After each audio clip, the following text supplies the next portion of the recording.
जिन रोगियों को या जिन लोगों को अपना वज़न नियंत्रित करना है वो मीडियम और लो जीआई इंडेक्स के फूड को यूज़ करें। हेलो फ्रेंड्स, मैं डॉक्टर राघवेंद्र मिश्रा आज फिर आपके सामने एक नए टॉपिक के साथ आया हूँ। आज हम बात करेंगे ग्लाइसेमिक इंडेक्स की।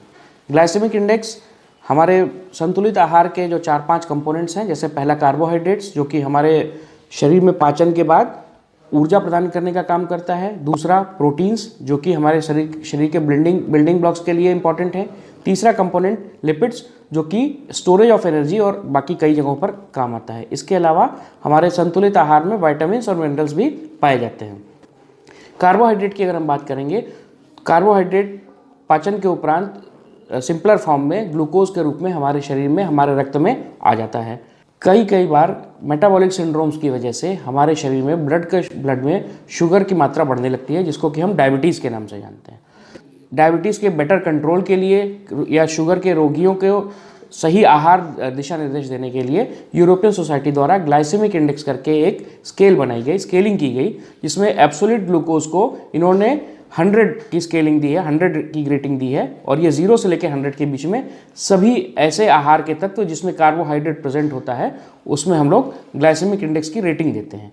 जिसमें जितना ज़्यादा कार्बोहाइड्रेट प्रेजेंट होगा उसकी ग्लाइसेमिक इंडेक्स उतनी ज़्यादा होगी। जिस तरह से एक एब्सोल्यूट ग्लूकोज को 100 माना गया है और वाटर को 0 ग्लाइसेमिक इंडेक्स दिया गया, तो उसी तरह से हमारे नियमित रूप से आहार में लिए जाने वाले फल या भोजन जो होगा उसके ग्लाइसेमिक इंडेक्स उस आहार के पाचन के बाद कितना ग्लूकोज शरीर में उत्पन्न करेगी वो हमें जानने में एक सुविधा मिलती है या हमारे लिए एक दिशा निर्देश का काम करते हैं।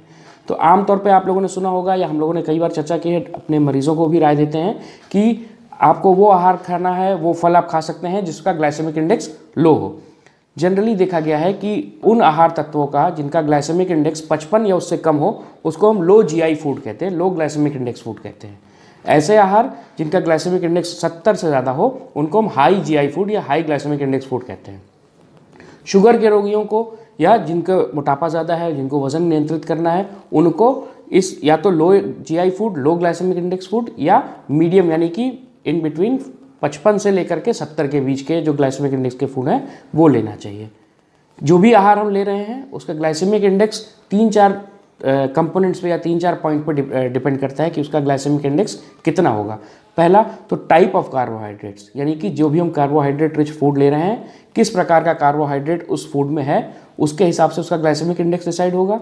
दूसरा टाइप ऑफ प्रिपरेशन, जैसे कई प्रकार के भोजन बनाते समय हम उसमें प्रोसेसिंग करते हैं, उस प्रकार से भी उस आहार का, उस भोजन का ग्लाइसेमिक इंडेक्स में परिवर्तित किया जाता है। और तीसरा कई ऐसे कंपोनेंट्स हैं जैसे कि कोई फाइबर रिच फूड अगर है और उसमें कार्बोहाइड्रेट कंपोनेंट ज़्यादा होगा फिर भी उसका ग्लाइसेमिक इंडेक्स कम हो जाएगा, क्योंकि पर ग्राम अगर देखा जाएगा तो ग्लूकोज की कंसंट्रेशन कम होगी। जिन रोगियों को या जिन लोगों को अपना वज़न नियंत्रित करना है वो मीडियम और लो जीआई इंडेक्स के फूड को यूज़ करें। जीआई इंडेक्स आपको इजीली इंटरनेट पर मिल जाएगा, हर एक फूड का लिए आप पता कर सकते हैं।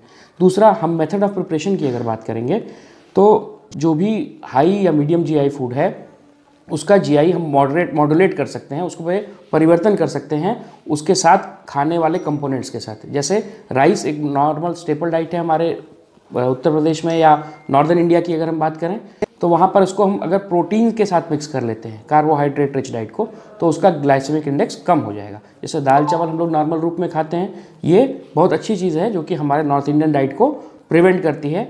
लेकिन इसके साथ साथ हमें ये भी ध्यान रखना है कि अगर इसको हम फाइबर रिच डाइट बना लें तो ये उस ग्लाइसेमिक इंडेक्स को कम कर सकती है और हाई ग्लाइसेमिक इंडेक्स वाले फूड को भी ये मीडियम या लो ग्लाइसेमिक इंडेक्स के रूप में परिवर्तित किया जा सकता है।